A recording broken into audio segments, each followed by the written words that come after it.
Hola, mi nombre es Robert Mackenzie. Bienvenidos a la Universidad de Chicago, donde un grupo de distinguidos invitados está por ver y discutir el cuarto capítulo de esta serie de Milton Friedman, Libre para Elegir. En este programa examinará el sistema de asistencia social en los Estados Unidos. Este país, como muchos otros, tiene una serie de estímulos diseñados para ayudar a aquellos que lo necesitan. ¿Alcanzan su propósito? Cualquiera que este sea, si estos trabajan, son algunas de las preguntas que Milton Friedman hará en esta serie de Libre para Elegir.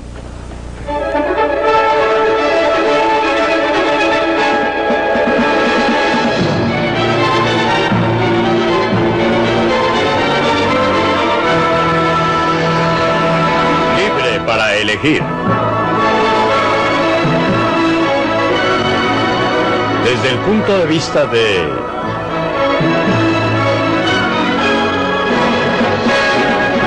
Milton Friedman.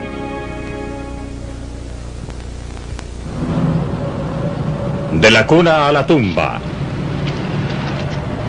Después de la Segunda Guerra Mundial, las autoridades de la ciudad de Nueva York decidieron hacerse cargo del control de las remuneraciones, supuestamente para ayudar a los ciudadanos más pobres. Las intenciones eran buenas. Este es el Bronx, fue uno de los resultados. En los años 50, las mismas autoridades estaban grabando a sus ciudadanos, incluidos aquellos que viven en el Bronx y otras áreas desoladas al otro lado del East River, para subvencionar los programas habitacionales públicos, otra idea con buenas intenciones. Pero los pobres están pagando por ello. Casas con ayuda del gobierno para personas de recursos. Cuando el gobierno, a nivel metropolitano o federal, gastaba nuestro dinero para ayudarnos, pasaban cosas extrañas.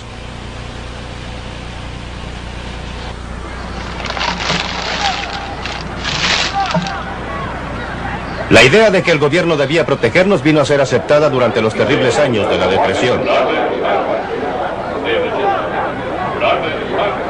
Se decía que había fracasado el capitalismo y que los políticos buscaban un nuevo enfoque.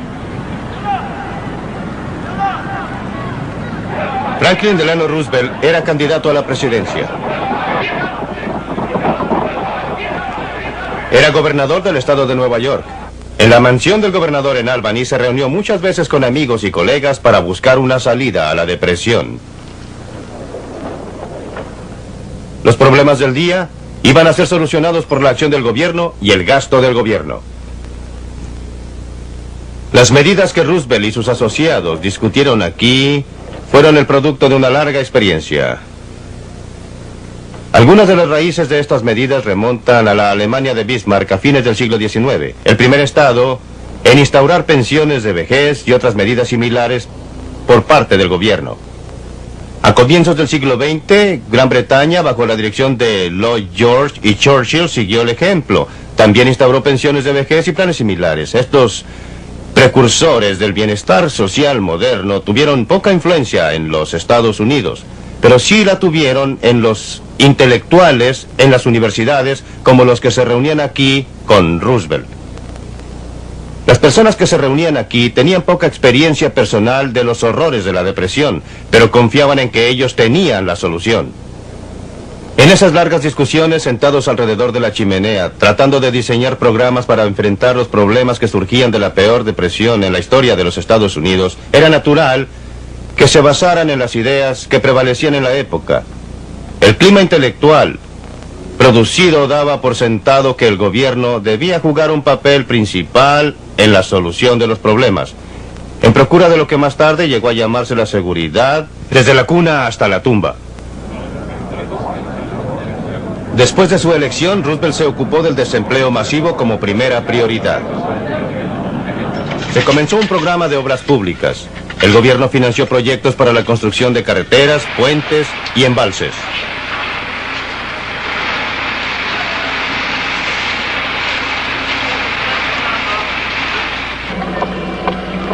Se creó la Administración para la Recuperación Nacional con el objeto de revitalizar la industria. Roosevelt quería ver a los Estados Unidos caminar hacia una nueva era. Se aprobó el Acta de la Seguridad Social y siguieron otras medidas. Beneficios para los desempleados, pagos de bienestar, distribución de excedentes de alimentos. Con estas medidas vinieron obligadamente los reglamentos, la burocracia, tan familiar hoy día, fue entonces una novedad. La burocracia gubernamental creció y ha crecido desde entonces.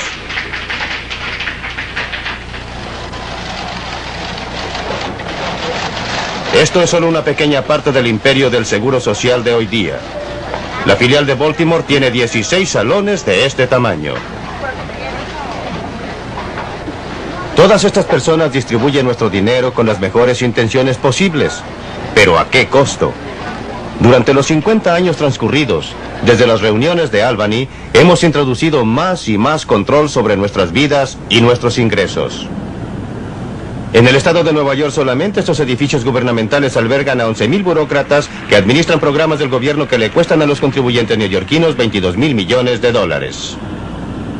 A nivel federal, el Departamento de Salud, Educación y Bienestar solamente tiene un presupuesto más grande que el de cualquier gobierno en el mundo, con la excepción de Rusia y de los Estados Unidos.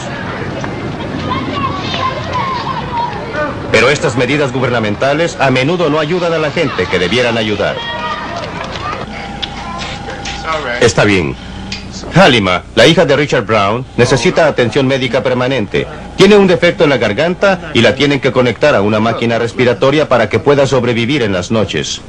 Es un tratamiento caro y se justificaría que la familia pidiera ayuda del Estado. No la recibo porque no tengo el derecho a recibirla. Gano unos pocos dólares de más. Pero con el sueldo que gano no puedo vivir realmente. Ahorrar algo está fuera de mis posibilidades. Y, bueno, vivimos al día. Literalmente de día de pago a día de pago. La lucha no es menos dura sabiendo el señor Brown que si renuncia a su empleo como ordenanza en el hospital de Harlem, tendría derecho a recibir una ayuda del gobierno. Estaría en mejores condiciones económicas. Señor Brown, ¿me haría usted un favor? Hay un paciente que... Está bajo una presión tremenda, pero está orgulloso del trabajo que hace aquí y tiene la fuerza para resistir la presión. Yo soy Brown. Está completamente debilitada. La llevaré a la sala de partos. Trate de no pujar. Queremos un alumbramiento en buenas condiciones. El señor Brown ha aprendido a la fuerza que los programas de bienestar social destruyen la independencia del individuo. Hemos querido acogernos a la ayuda social y averiguamos respecto al bienestar social, pero nos dijeron que tendríamos derecho a recibir $5 al mes. Pero para poder recibir estos $5, tendríamos que entregar los ahorros de nuestro hijo y eso no vale la pena. Pero yo no creo tampoco en nada gratis. Creo que hay muchas personas capaces de trabajar y dispuestas a hacerlo. Pero la culpa es la manera en que esto está organizado. Por ejemplo, las madres y los niños estarían mejor si el marido labora, o si él no está, y esto destruye a muchísimas familias pobres. Una de las cosas más tristes es que muchos niños cuyos padres reciben ayuda del gobierno terminarán cobrando beneficios para desempleados cuando crezcan. En este proyecto público de vivienda en el Bronx de Nueva York, las 3/4 partes de las familias reciben pagos por cesantía. Pues bien, el señor Brown quería mantenerse alejado de esto y por una razón muy poderosa. Aquellos que cobran beneficios por cesantía pierden su independencia humana y sentido de la dignidad. Deben someterse a los dictados de un supervisor de bienestar, quien les puede decir si deben vivir acá o allá, si pueden tener un teléfono, lo que pueden hacer con sus vidas. Los tratan como niños, no como adultos responsables, y caen en la trampa del sistema. Quizás se presente un trabajo que parezca mejor que el recibir pagos por cesantía.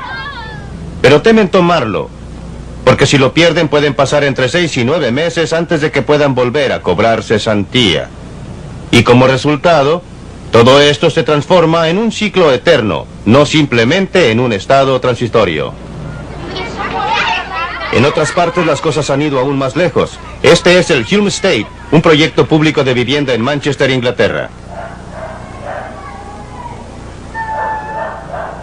Bueno, aquí estamos a 3.000 millas del Bronx, pero nunca lo adivinaría al mirar en su derredor. Me parece estar en el mismo lugar, en el mismo tipo de unidades habitacionales, chatas y uniformes, decrépitas, aun cuando se construyeron hace solo 7 u 8 años atrás. Vandalismo, pandillerismo, la misma sensación rodea el lugar de gente que no tiene mucho empuje y energía, porque otros se ocupan de sus problemas y necesidades diarias, porque el Estado los ha provisto del incentivo de buscar trabajo, de ser personas responsables, de ser capaces de sostenerse ellos mismos y sus familias. Durante los últimos 7 años, Maureen Ramsey ha tenido que comprar comida y vestidos para su familia con la ayuda que le da el gobierno. Durante todo ese tiempo, su marido Steve no ha tenido empleo. Cada semana cobra lo que en Inglaterra se llama seguridad social. El gobierno vela por él, su mujer y sus hijos. Pero el aceptar pagos de bienestar significa aceptar los reglamentos de aquellos que lo pagan. En mi opinión, por lo menos, uno se siente como que les pertenece. Usted sabe que no hay otra forma de expresarlo. Supóngase que me empleara porque necesito algo. Debo de ir allá para informarles de eso. Porque tendría que ir a trabajar con la sensación de que alguien del Seguro Social me está observando y... bueno, hasta allí llego. No hay salida. Es imposible luchar. Los empleos de hoy en día solo permiten ganar unas 45 libras a la semana, de las que hay que rebajar una estampilla y se termina con más o menos 39 libras. ¿Por qué trabajar cuando se puede obtener lo mismo? No le veo el provecho. Claro que él tiene razón. Es muy posible que no le compense emplearse ahora. No es su culpa y no lo culpo. Está actuando de manera inteligente a favor de sus propios intereses y los de su familia. Es la culpa de un sistema que le quita el incentivo para buscar empleo. Pero supongamos que ustedes fueran crueles y le quitaran los beneficios del servicio de bienestar. ¿Qué pasaría? Encontraría trabajo, sí. ¿Qué tipo de trabajo? No sé. Puede que no sea un empleo agradable o a su entera satisfacción. A un cierto nivel de sueldo, pero sin exigir una determinada remuneración, siempre habría un trabajo que usted podría hacer. También podría suceder que tuviera que recurrir a los comedores populares gratuitos o algo por el estilo. Entiéndame, no estoy diciendo que esto sea agradable, deseable ni bueno. No lo es, pero analizando lo que pasaría, no cabe duda de que encontraría alguna forma de ganarse la vida. El gobierno de los Estados Unidos está tratando de romper la trampa que encierra el servicio de bienestar. Estas personas estaban cesantes, se les está entrenando ahora a costa del contribuyente. Quizá lleve a una solución, pero quizás no. Aquí tenemos un enorme sistema de bienestar social que está diametralmente en oposición a las creencias básicas de los Estados Unidos, porque los Estados Unidos se fundaron sobre una ética. Han practicado la ética del trabajo y han declarado que es lo que deben hacer todos, procurar la misma oportunidad de empleo que en Norteamérica. Aquí todos tienen que marcar tarjeta y cumplir una jornada completa de trabajo. La intención es dar la impresión de un verdadero trabajo. Estamos afirmando que un empleo es parte de la forma de vida de los Estados Unidos y le vamos a ayudar a usted a encontrar empleo para que tenga derecho a un pedazo de la torta, pueda pagar impuestos y llegue a ser parte del sueño norteamericano. Pero el sueño no funciona. Proyectos como este forman parte del Acta de Educación y Entrenamiento, Z, y tienen un alto porcentaje de abandonos y muchos de los alumnos vuelven al punto de partida, a vivir de los servicios de bienestar. Los hombres y las mujeres que dirigen el Z y programas similares, los funcionarios del Departamento de Salud, Educación y Bienestar, son personas que trabajan con dedicación. Sus motivos son buenos, sus logros no lo son. Los resultados de estos programas son decepcionantes. ¿Por qué? Creo que la razón principal está en que es muy difícil. No se logran buenos resultados con malos medios. Y los medios que hemos estado empleando son malos por 2 razones. En primer lugar, todos estos programas requieren de personal que gasta el dinero de otros para fines fijados por un tercer grupo de personas. No hay quien gaste el dinero de otro tan cuidadosamente como se gasta el propio. Nadie tiene la misma dedicación para alcanzar las metas de otra persona como la que tiene para alcanzar las propias. Además, los programas son dañinos para el carácter tanto de las personas que administran los programas como de las que supuestamente se benefician de ellos. A las personas que los administran les da una sensación casi de omnipotencia. A las personas que supuestamente se benefician, los llena de una sensación de dependencia casi infantil. Su capacidad para tomar decisiones se atrofia. El resultado es que los programas llevan a malgastar el dinero. No se logran los objetivos para los cuales fueron estos creados. Pero hay algo más importante aún. Se va socavando la base misma, que es la que mantiene unida a una sociedad decente. Si usted cree que exagero, miren lo que encontró el Health, Education and Welfare cuando decidió hacer una investigación especial de cómo se gastan los inmensos fondos que administra. Simplemente pedimos los planes que tenía el Servicio Médico Nacional para reducir la cantidad de camas. En estas cintas magnéticas que dejan constancia de todos los pagos que se hacen de toda persona que cobra, encontraron pruebas de que una cifra abismante, 7.500 millones de dólares, se habían perdido por malversación, mal empleo y abuso en un año.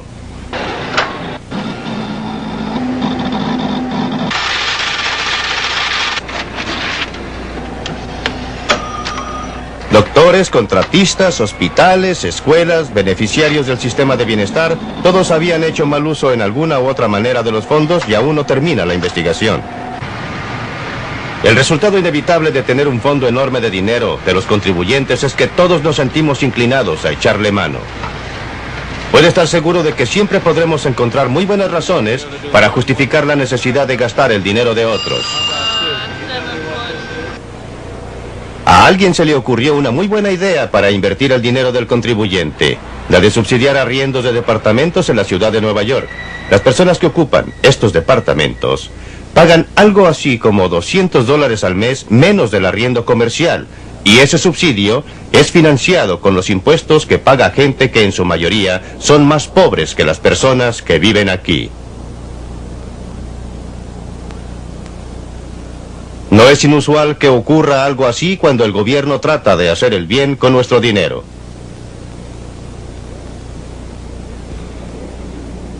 Vean lo que pasó en Chicago.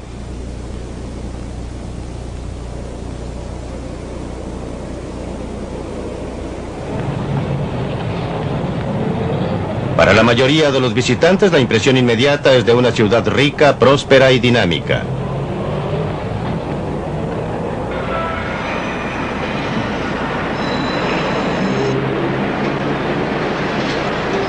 Pero como toda ciudad grande en Norteamérica tiene sus zonas problema, barrios pobres en decadencia y sobrepoblados que producen miseria y crimen.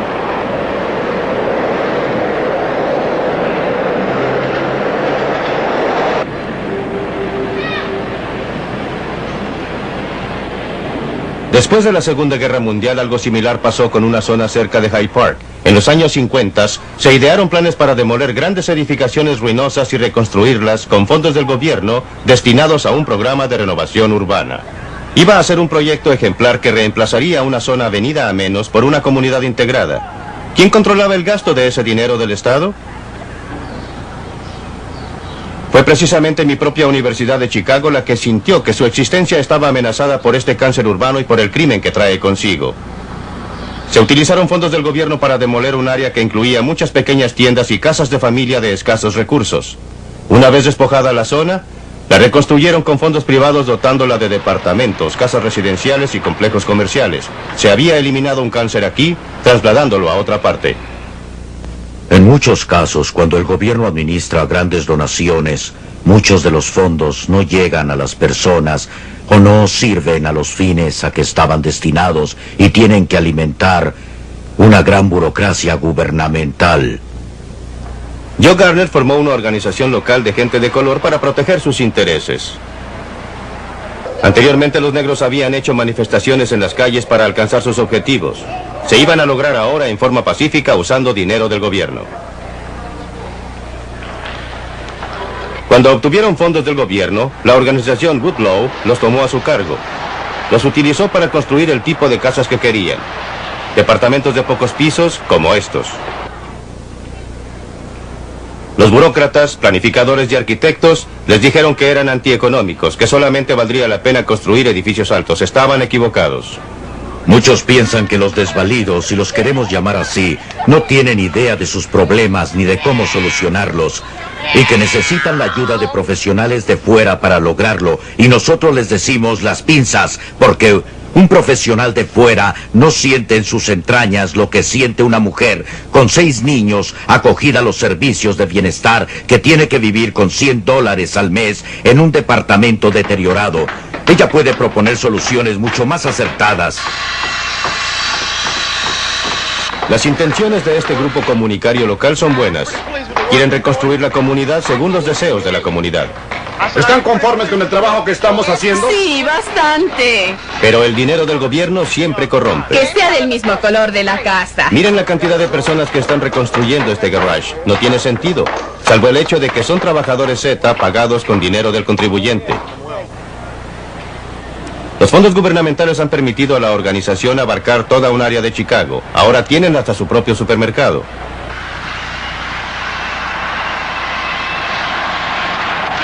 Han construido magníficas casas para habitantes de la clase media, muy caras, protegidas por los sistemas más modernos de seguridad, todo a costa del contribuyente.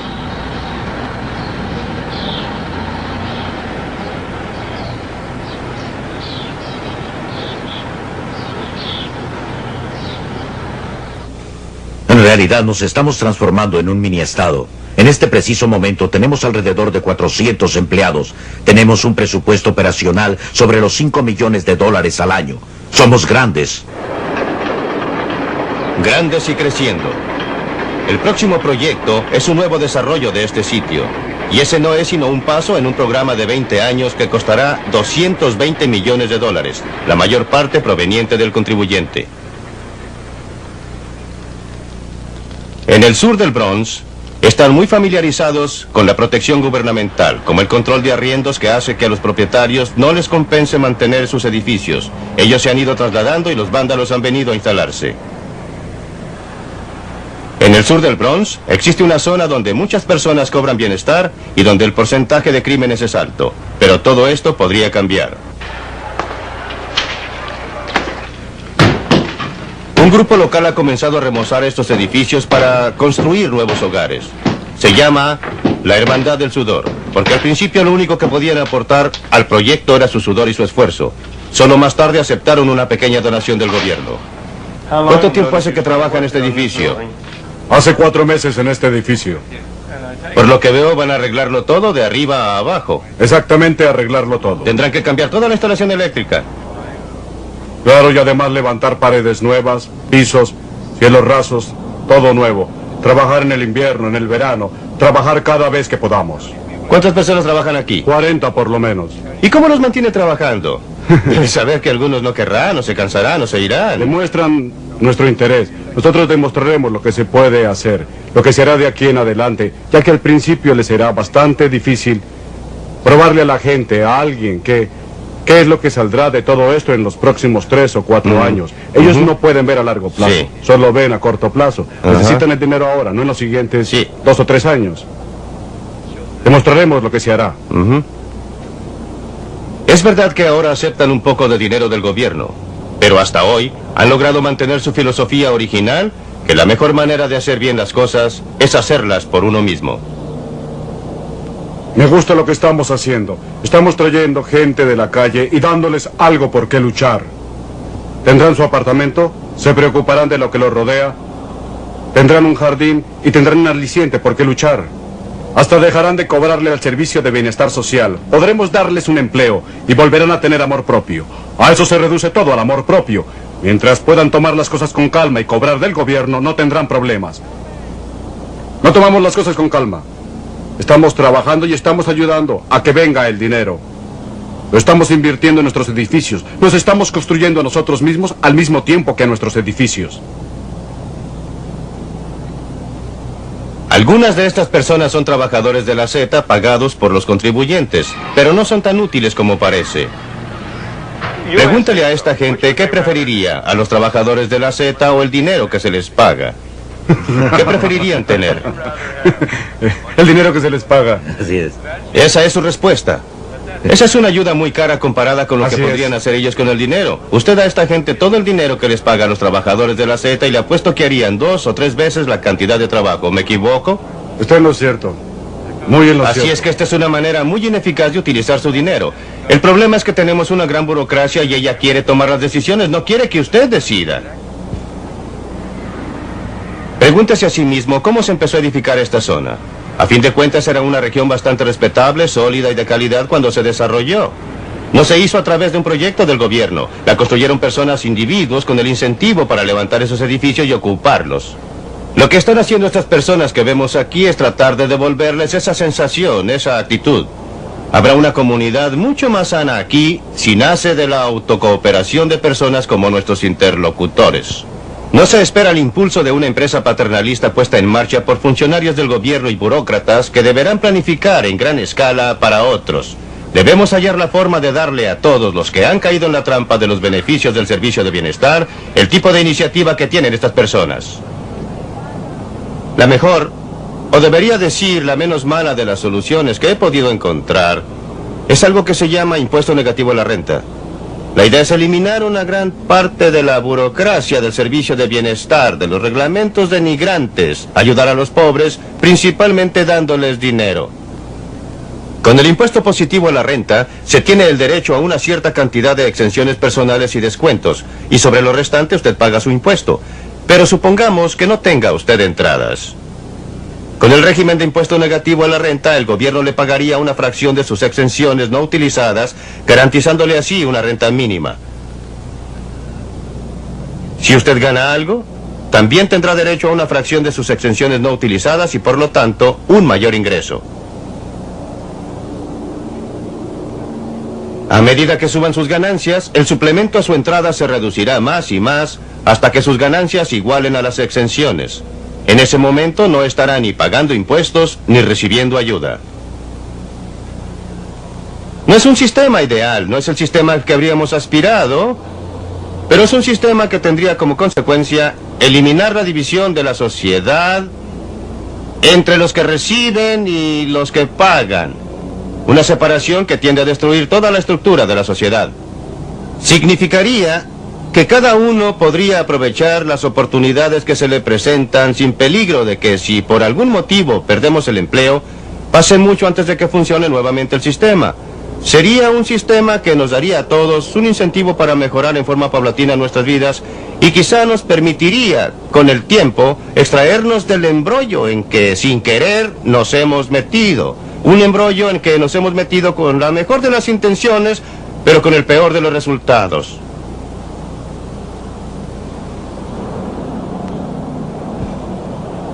Dependemos cada vez más del gobierno. Le hemos transferido el poder al gobierno. Nadie nos obligó. Lo hicimos nosotros. Los resultados, gasto monumental del gobierno. Gran parte malgastado. Poco de ello irá a las personas que nosotros quisiéramos ayudar. Impuestos pesados, inflación alta y un sistema de bienestar del que no están satisfechos ni los que reciben ayuda ni los que tienen en sus manos el financiamiento. Tratar de hacer el bien con el dinero de los demás simplemente no ha resultado.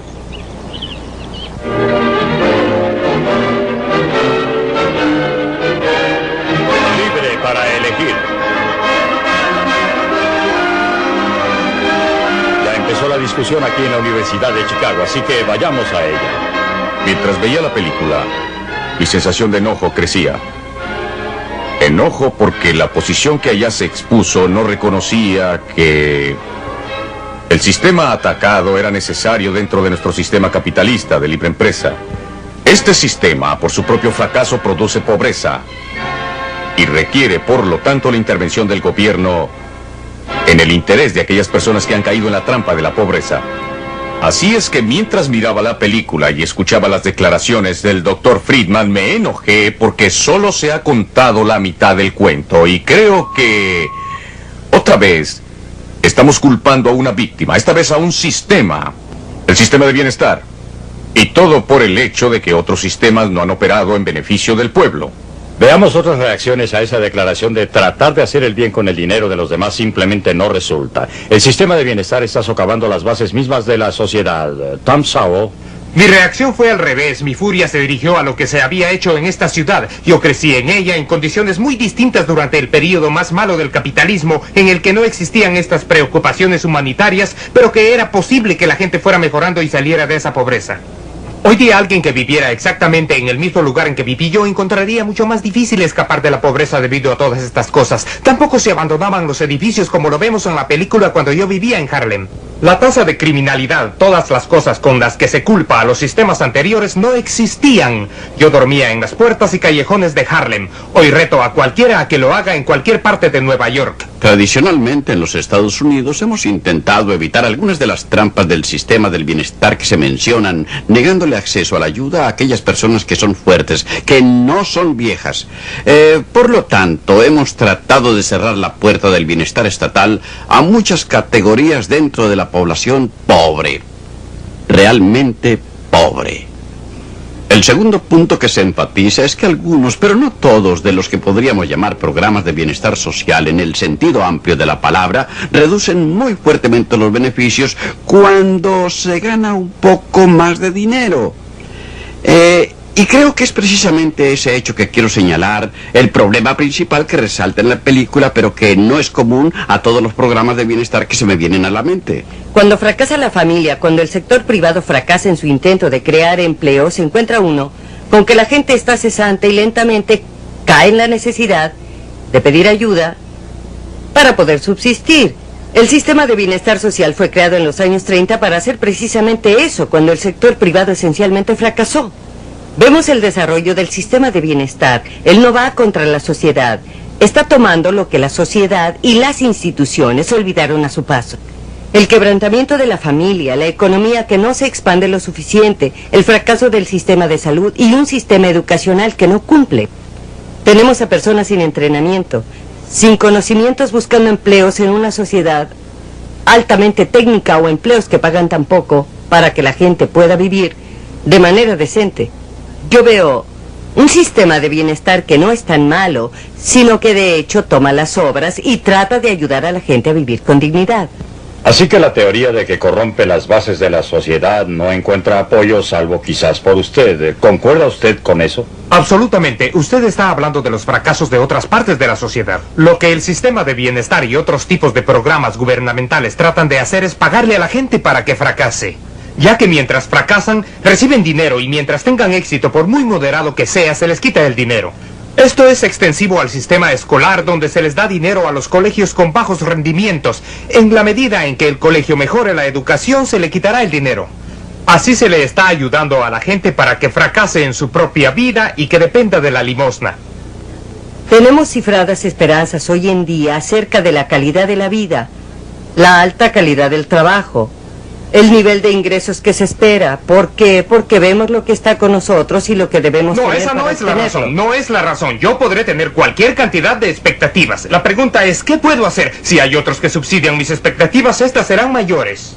Mientras el Centro para Estudios Avanzados me subvencionó hace algunos años, rehusé trabajar en la Universidad de California por un sueldo como profesor de tiempo completo. ¿Por qué habría de hacerlo cuando tenía el mismo ingreso en el centro sin horarios, ni deberes, ni clases? Examinemos otra proposición que hace Milton, el efecto dañino sobre aquellos que reciben ayuda social del Estado. Pierden su independencia como seres humanos y su dignidad. Se les trata como a niños.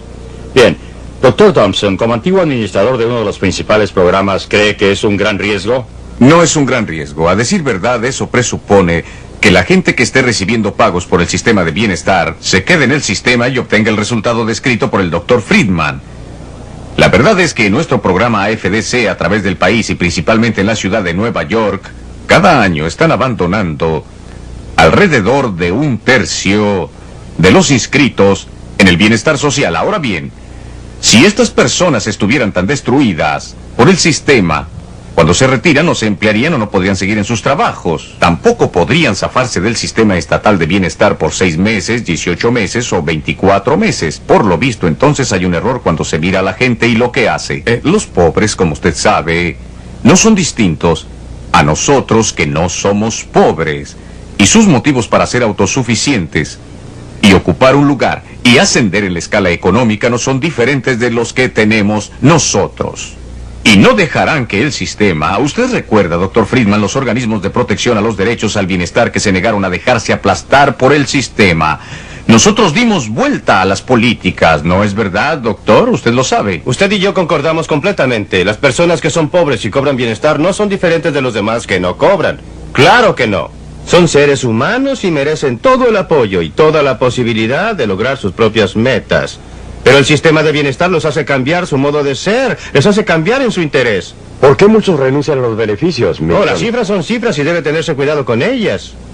El hecho de que un tercio se renueva, un tercio no significa que la mitad no esté en ellas permanentemente. La gente se acoge, se retira, se acoge y se retira. Es necesario tener las cifras. Las últimas estadísticas, doctor Friedman, muestran que el 34% de las personas acogidas al FDC lo están durante 5 años o más. Y cuando uno piensa en el propósito del programa AFDC, que fue la educación y la manutención de los niños, niños indigentes, niños menores, yo le diría a usted que 5 años no es un tiempo demasiado largo para que una madre y sus hijos tengan que depender del sistema de bienestar. Pensemos en otro. Nosotros tenemos un programa en Pensilvania para la mayoría de aquellos que no obtienen ayuda del programa AFDC, Programa de Asistencia General, donde menos del 15% permanecen más de 18 meses.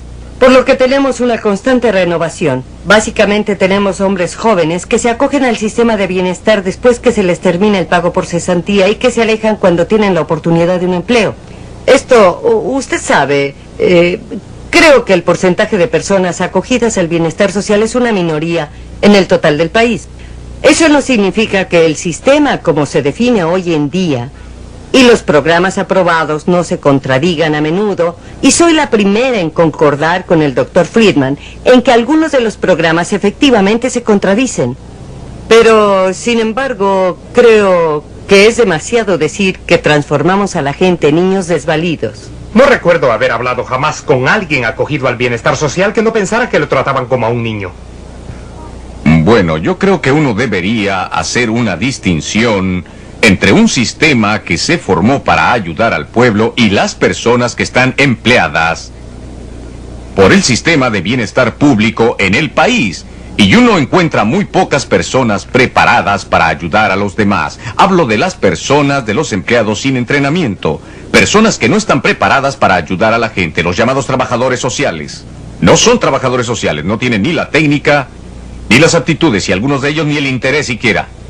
Por ello creo que uno debe separar la infraestructura conceptual correspondiente al sistema diseñado para ayudar a la gente de lo que el país y la comunidad realmente hace para poner en práctica los programas. ¿Separando la esperanza de la realidad? Bueno, mire usted, yo distingo la técnica disponible para cumplir los objetivos del programa. Y creo que tenemos que distinguir si hablamos de objetivos de programa o hablamos de cómo opera. Yo sería el primero en decir que el sistema que administré tenía personal mal preparado para el trabajo para el que se nos ordenó. Y no diría que el sistema que nosotros creamos. Hablé con algunas trabajadoras sociales. Ellas expresaron que en realidad estaban tan constreñidas por el sistema que es muy poco lo que podían hacer para ayudar a que la gente se retirara. Es decir, enseñar algunas técnicas o lo que fuera necesario para que abandonaran la ayuda. Estaban convencidas de que era culpa del sistema. El sistema que hemos contribuido a fijar implica una fuerte interferencia paternalista en la vida familiar del individuo y, por lo demás, ¿no es cierto, señor Damson, que el recargo de trabajo que tiene cada trabajador social le impide intervenir en la vida familiar e individual de los asistidos? Además, en la última década ha habido un verdadero esfuerzo por reducir la trampa del bienestar, cambiando la escala de descuentos en el caso de ingresos propios, y administrando los gastos por trabajo y los gastos por ayuda infantil, de tal manera que el que quiera trabajar tenga incentivo para hacerlo. Así es que no es tan terrible el cuadro que a veces nos hacemos de ese trabajador impotente que espera en la sala de su casa con su familia a que tomen las decisiones por él. Nunca he oído de un programa de gobierno defectuoso en el que la gente que lo dirige no diga: si al menos tuviéramos más dinero que pudiéramos emplear en lo que no hemos podido cumplir con la suma que estamos gastando Milton, nos vamos a ahora. adelantar ahora algunas de las fórmulas que usted prescribe en esa película porque creo que ofrecen buen campo para la discusión. Lo más dramático fue lo que dijo hablando hablando de un hombre cesante. Supongamos que ustedes fueran crueles y le quitaran de la noche a la mañana la ayuda a este hombre. Él encontraría un trabajo que pagar algo. Siempre habría algún trabajo que podría hacer. Quizás necesitara cierta ayuda, pero encontraría trabajo. Ahora quiero que ustedes reflexionen antes de que vuelva Melton sobre el tema. ¿Es un cuadro que les parece razonable a ustedes? Thompson, ¿qué opina usted? Podrá obtener empleo y podrá desempeñar un trabajo en lo que llamamos la economía subterránea. Y es ahí donde una parte de nuestra juventud busca trabajo. Aquellas actividades que son ilegales son las únicas que tiene a su alcance para ganar parte de su sustento. Creo que hay otro grupo de personas que son las mujeres solas que la hacen de padre y madre de familia. Córteles la ayuda mañana y ¿qué van a hacer para subsistir? ¿Cuál será su contestación inmediata? ¿A qué precio para sus hijos pequeños y para los mayorcitos? Los adolescentes. Ellas iban a encontrar trabajo. A decir verdad, las estadísticas muestran que son las mujeres las que tienen mayor éxito dentro de los programas de empleo, pero eso se logra a base de pagar para que les cuiden a los niños durante el día. La mujer sola tiene que ganar lo suficiente para afrontar en forma particular ese tipo de componendas o es subsidiada por este programa insidioso y demagogo dirigido por el gobierno federal, programa que efectivamente la posibilita trabajar y la hace una contribuyente y que es una fórmula interesante de incitar a la gente a buscar empleo productivo. Tom Sowell. Es increíble ver cómo empieza usted el cuento en la mitad como si hubiera una cantidad de pobreza predestinada, una cantidad de desempleo predestinado. En todo esto no le cabe responsabilidad ninguna al sistema de bienestar social. Existe un 20% de la mitad de la población menos favorecida que está predestinado. Eso siempre ha sido verdad. Va a haber un 20% bueno, con también ese es nivel más verdad bajo. que un 20% de la población menos favorecida no debe vivir a expensas del gobierno ni ser dirigida por él. Usted mencionó a una mujer a cargo de toda la familia. Muchas de estas cargas vienen sin contar a la mujer mayor que es madre de embarazos adolescentes. Y no hay una cuota predestinada a embarazos de adolescentes. Yo crecí en una época en que la gente, y especialmente los negros, eran bastante más pobres que hoy en día. Encaraban mayor discriminación que hoy. Y la tasa de embarazos de adolescentes era entonces más baja que en la actualidad. No creo que haya una cantidad predestinada de embarazos de adolescentes, ni cantidad predestinada de maridos desertores. Goodman ha hecho estudios de una familia de negros en que demuestra que la idea que la familia negra siempre ha venido desintegrándose es una mentira. Sus estudios cubren hasta 1925. El gran porcentaje de familias negras estaban intactas con padre y madre, y no solo en este año, sino hacia atrás hasta la era de la esclavitud. Ahora es que encontramos de repente esta tragedia inevitable que el sistema de bienestar dice que va a solucionar. Estamos hablando con Tom sobre... Estamos hablando de un grupo muy pequeño. Estamos hablando de un 12% de las familias que no están intactas. Las que no son familias con padre y madre en todo momento. ¿Entre los que cobran ayuda? No. ¿Entre el público en general? Entre el público en general. Estamos hablando del 12% de las familias. Correcto. Es una cifra pequeña, pero... Lo debemos al sistema del bienestar social. No obstante, estamos hablando de una parte significativa del 20% de los niveles bajos. ¿Y qué es el 20% de abajo? Que estén encima o debajo del límite de pobreza siguen siendo el 20% de abajo. Y el punto es, ¿cuál es la responsabilidad del 80% restante? ¿La hay hacia aquellos otros? ¿No hay algún programa para evitar que haya un 20% más bajo? No. Pero la intención es levantar aquel 20%. Los estamos levantando al tener más nacimientos ilegítimos, Yo no más les desempleo. estoy obligando a tener hijos ilegítimos. Espero que esto esté claro. Sí, claro. Usted no tiene que obligarlos, simplemente tiene que subsidiarlos. Nosotros como seres humanos no tenemos una responsabilidad, pero espero que tengamos compasión y un interés en ese 20% de más abajo. Y solo quiero decirles que el sistema capitalista, el sistema de la empresa privada del siglo XIX logró expresar mejor ese sentimiento de compasión y hacerlos mejor que los programas gubernamentales de bienestar de hoy día. El siglo XIX, el periodo que la gente denigra como la marea alta del capitalismo, fue el periodo donde más se volcó una Ella Mosner en actividades caritativas que el mundo jamás ha conocido. Y una de las cosas por las que culpa el sistema de bienestar social muy seriamente es por haber destruido las agrupaciones caritativas privadas que son mucho más eficaces, mucho más compasivas, mucho más personales en la ayuda de aquellas personas que por circunstancias ajenas a su voluntad están en posición desventajosa. Debo discrepar con usted porque creo que en general se excluía la nación de propiedad privada. Quiero decir que segmentos de la sociedad estaban excluidos de ella en el siglo XIX, principalmente las mujeres, los dementes y los idiotas, y así no voy a volver a ese siglo para mostrarlo como modelo. De cualquier modo, quisiera, Milton, llegar a su receta importante. Sé que usted dice que no está en la agenda para mañana y se nos ha quedado por delante, y es el impuesto negativo a la renta. Y no estoy seguro que estas personas hayan entendido a fondo de qué modo opera. Sé que no podemos entrar en detalles, pero me gustaría escuchar la reacción de nuestros invitados primeramente. ¿Es este un enfoque viable para los problemas persistentes de la pobreza, el impuesto negativo a la renta? Creo que es útil para algunos de los problemas de la pobreza. Involucra primeramente pagos en efectivo en contraposición a los pagos en especie. Además, los pagos no se hacen respetando categorías. ¿No por categorías? Es decir, no importa si es una jefa de familia o un jefe de familia, si es viejo o joven o de buena o mala salud. Si sus ingresos caen bajo un cierto nivel. Se paga un nivel garantizado de ingresos a las personas según el tamaño de la familia, que después sufre un porcentaje de descuento que supongo será, por definición, modesto. Ahora la pregunta estriba en cuántas cosas quiere reemplazar con tal programa de impuesto negativo al ingreso del derechohabiente. ¿Reemplazaría todo? Este punto vale la pena que lo precisemos. ¿Eliminaría usted casi todas las demás formas de ayuda social si lograra implementar este programa? No lo haría porque creo que su propósito es precisamente proveer una transición entre donde estamos y donde quisiéramos llegar, porque concuerdo con usted, puesto que hemos corrompido a la gente acogida al bienestar y los hemos atrapado ahí, estamos obligados a no echarlos a la calle, colocándolos en la difícil situación que usted describe. Correcto. Tenemos que facilitar Correcto, el cambio, sí. pero Bien, quisiera veamos las repasar todos los reacciones frente programas a eso. sociales Después que existen continuaríamos hoy con día. usted. Según algunas estadísticas, si se tomara todo el dinero que se gasta en la pobreza en los Estados Unidos y se dividiera entre todas las familias pobres, tendríamos una cifra de $32,000 anuales por familia. Ahora bien, la familia pobre promedio no obtiene los $32,000 anuales. Y es obvio que alguien entre la tesorería y esas familias está sacando mucho de ese dinero. Y simplemente pienso que si se eliminara al intermediario, como dicen los anuncios comerciales, habría mucho beneficio tanto para los pobres como para los contribuyentes. Apoyo el concepto del impuesto negativo a la renta y sus objetivos. Quisiera mencionar, sin embargo, que administrativamente hablando estaríamos creando otra máquina burocrática.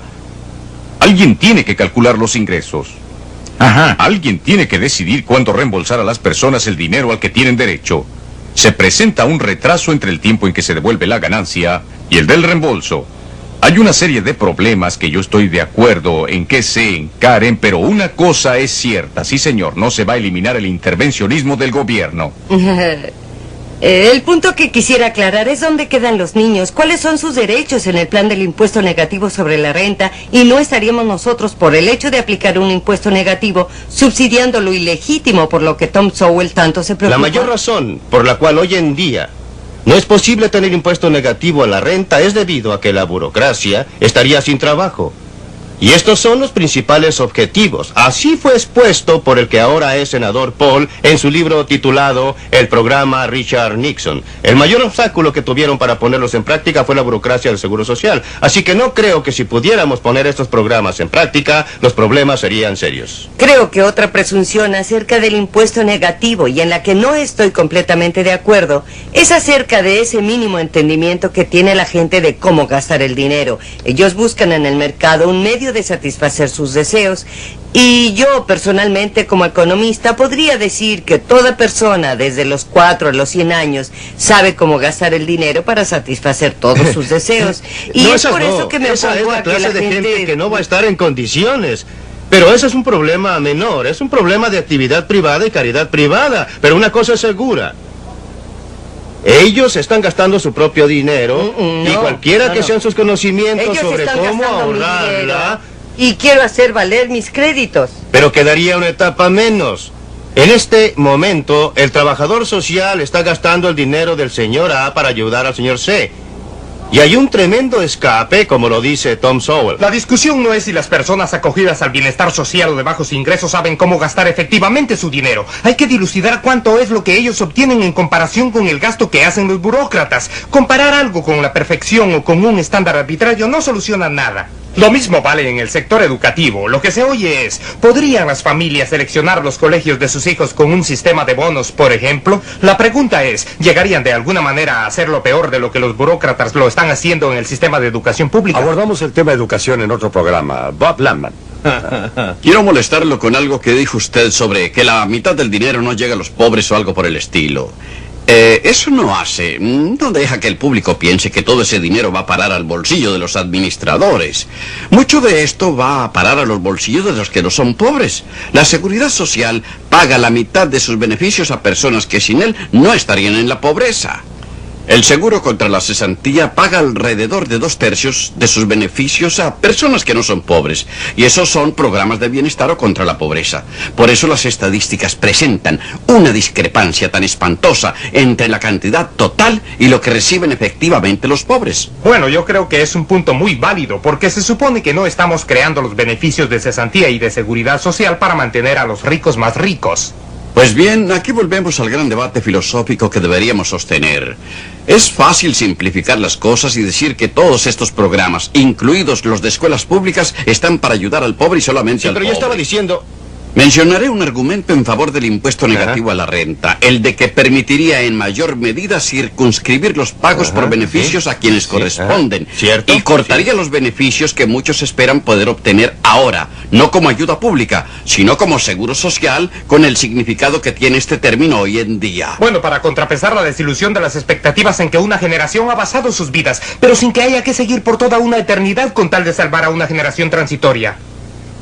Esas son las otras vallas que debemos salvar para poner el plan en práctica. Usted dijo, no sé con qué seriedad, que la única valla es la burocracia ligada al bienestar. No, ahora surgirían y se organizarían los intereses creados inmediatamente actuando en su contra. Sí. La valla más grande a salvar en este momento es que no existe manera de construir un sistema sensato de impuesto negativo a la renta que no sea capaz de lastimar a alguien. Habrá algunos que recibirán menos dinero de lo que reciben ahora, especialmente los menos desfavorecidos. Particularmente los ricos que están recibiendo del servicio de bienestar, ellos tratarán de dificultar políticamente que se pueda poner en marcha. La ambición de que se aplique un impuesto negativo a la renta que cueste menos dinero, sea más fácil de administrar y a la vez no le pague a nadie ni $1 menos de lo que está colectando hoy.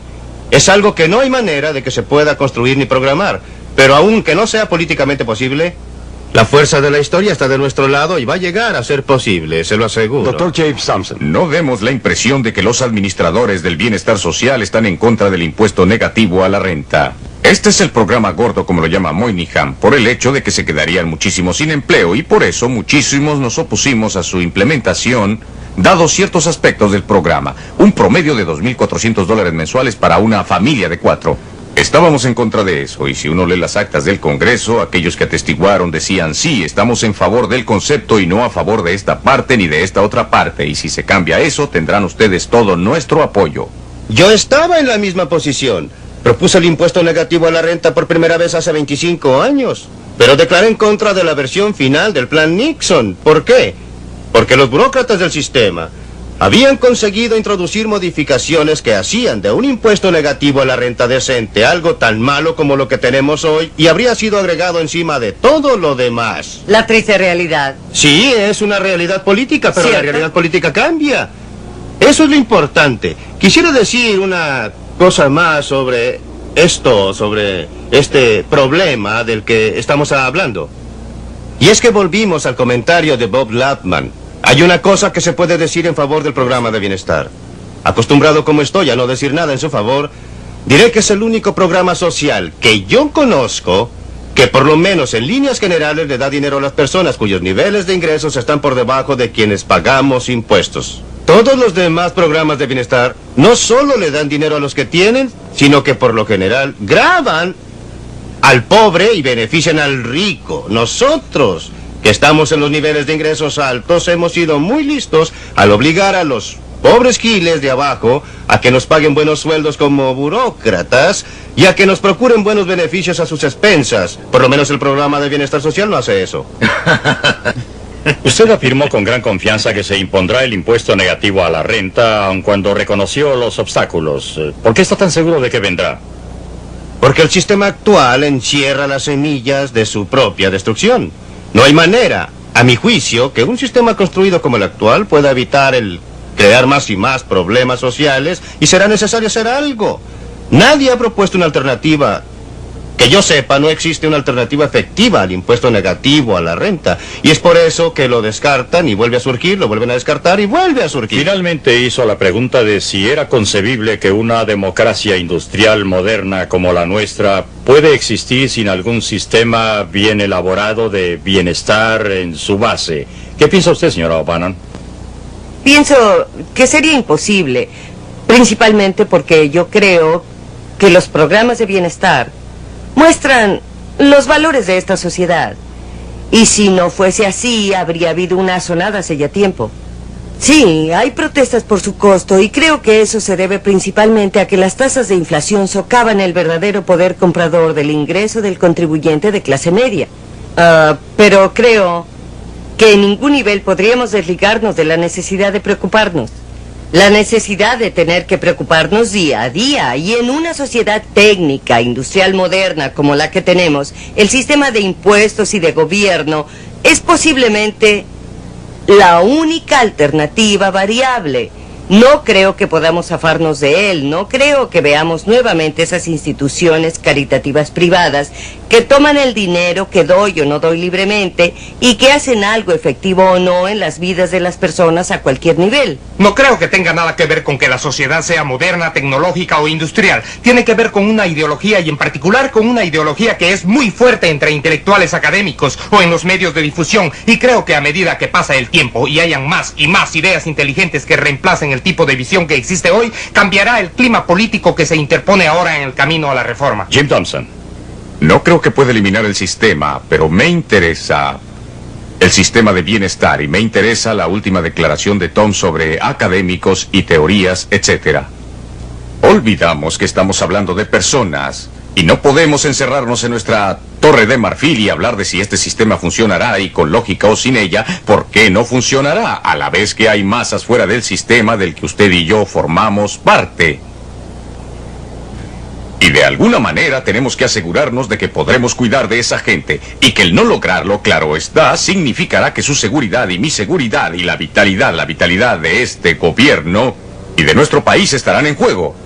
El alcalde de Nueva York me preguntó cuando tuvimos una huelga lo que haría si no fuera posible entregar los cheques a la gente cuando nuestros trabajadores fueran a la huelga, y le dije que después del primer mes el caos, y él me respondió, ¿qué quiere decir con eso? Y yo le contesté, ningún hombre o mujer en esta ciudad de Nueva York, y eso lo incluye a usted, señor alcalde, estará seguro si no podemos cuidar de ellos. Dejaremos esta discusión con la esperanza de que puedan estar con nosotros para el próximo programa Libre para Elegir.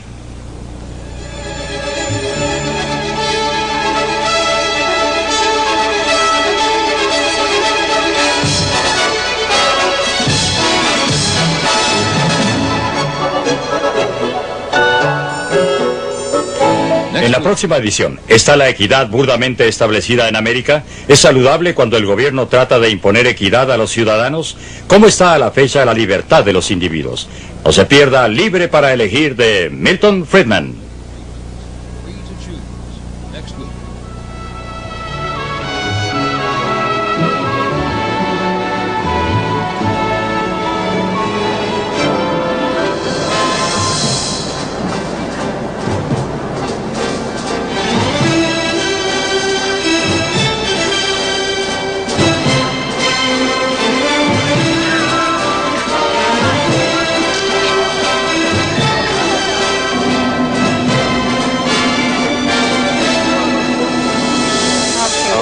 So everything's gonna be fine. Just keep breathing in and out.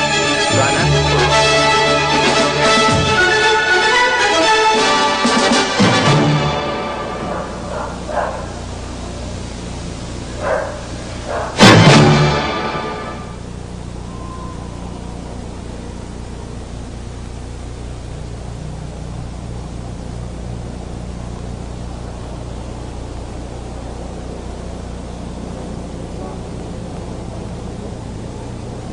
To Choose was produced by WQLN, Public Communications, which is solely responsible for its content.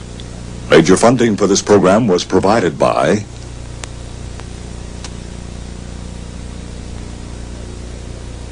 additional funding was provided by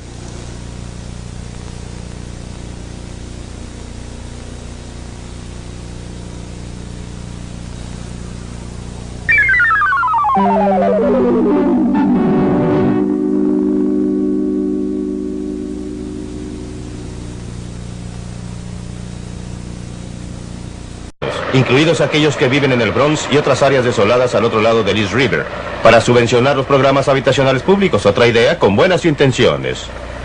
Pero los pobres están pagando por ello. Casas con ayuda del gobierno para personas de recursos. Cuando el gobierno, a nivel metropolitano o federal, gastaba nuestro dinero para ayudarnos, pasaban cosas extrañas.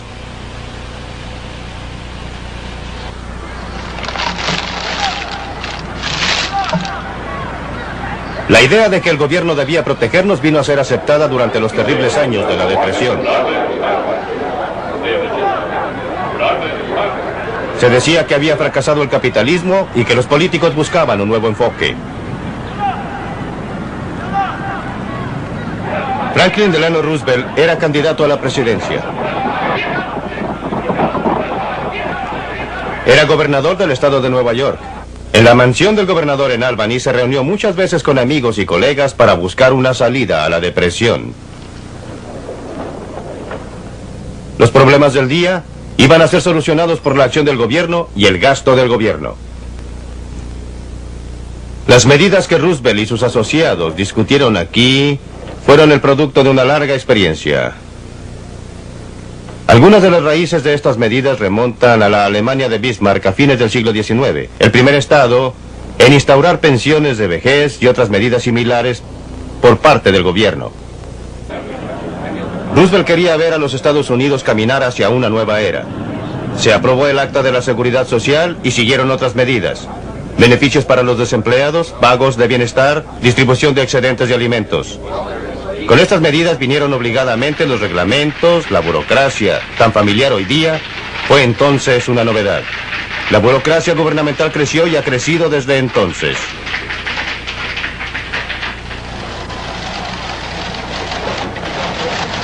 Esto es solo una pequeña parte del imperio del seguro social de hoy día. La filial de Baltimore tiene 16 salones de este tamaño. Todas estas personas distribuyen nuestro dinero con las mejores intenciones posibles. ¿Pero a qué costo? Durante los 50 años transcurridos, desde las reuniones de Albany, hemos introducido más y más control sobre nuestras vidas y nuestros ingresos. En el estado de Nueva York solamente estos edificios gubernamentales albergan a 11.000 burócratas que administran programas del gobierno que le cuestan a los contribuyentes neoyorquinos 22.000 millones de dólares. A nivel federal, el Departamento de Salud, Educación y Bienestar solamente tiene un presupuesto más grande que el de cualquier gobierno en el mundo, con la excepción de Rusia y de los Estados Unidos. Pero estas medidas gubernamentales a menudo no ayudan a la gente que debieran ayudar. Está bien. Halliman. A comienzos del siglo XX, Gran Bretaña, bajo la dirección de Lloyd George y Churchill, siguió el ejemplo. También instauró pensiones de vejez y planes similares. Estos precursores del bienestar social moderno tuvieron poca influencia en los Estados Unidos, pero sí la tuvieron en los intelectuales, en las universidades, como los que se reunían aquí con Roosevelt. Las personas que se reunían aquí tenían poca experiencia personal de los horrores de la depresión, pero confiaban en que ellos tenían la solución. En esas largas discusiones, sentados alrededor de la chimenea, tratando de diseñar programas para enfrentar los problemas que surgían de la peor depresión en la historia de los Estados Unidos, era natural que se basaran en las ideas que prevalecían en la época. El clima intelectual producido daba por sentado que el gobierno debía jugar un papel principal en la solución de los problemas, en procura de lo que más tarde llegó a llamarse la seguridad, desde la cuna hasta la tumba. Después de su elección, Roosevelt se ocupó del desempleo masivo como primera prioridad. Se comenzó un programa de obras públicas. El gobierno financió proyectos para la construcción de carreteras, puentes y embalses.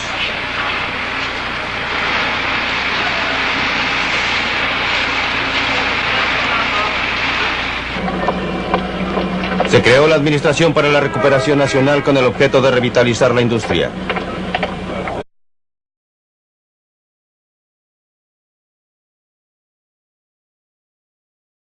Hola, mi nombre es Robert Mackenzie. Bienvenidos a la Universidad de Chicago, donde un grupo de distinguidos invitados está por ver y discutir el cuarto capítulo de esta serie de Milton Friedman, Libre para Elegir.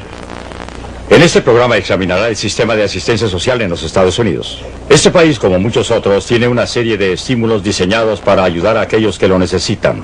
¿Alcanzan su propósito? Cualquiera que este sea, si estos trabajan, son algunas de las preguntas que Milton Friedman hará en esta serie de Libre para Elegir.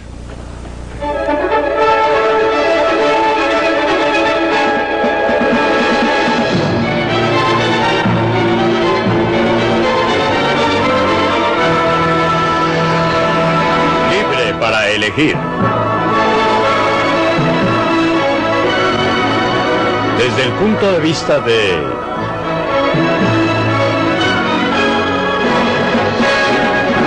Milton Friedman.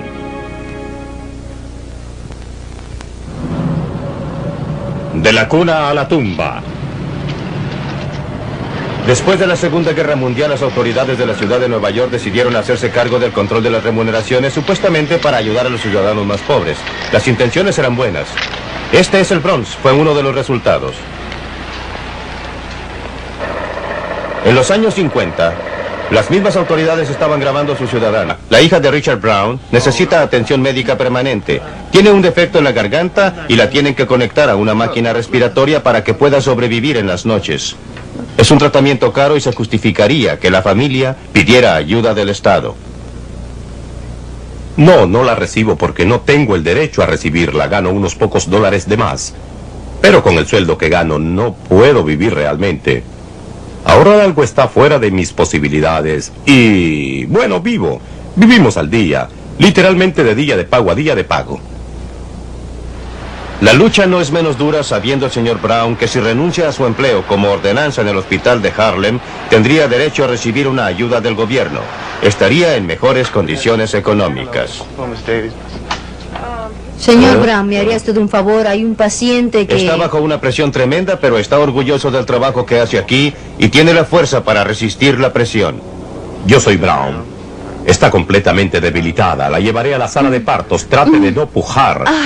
Queremos un alumbramiento en buenas condiciones. El señor Brown ha aprendido a la fuerza que los programas de bienestar social destruyen la independencia del individuo. Hemos querido acogernos a la ayuda social y averiguamos respecto al bienestar social, pero nos dijeron que tendríamos derecho a recibir $5 al mes. Pero para poder recibir estos $5, tendríamos que entregar los ahorros de nuestro hijo y eso...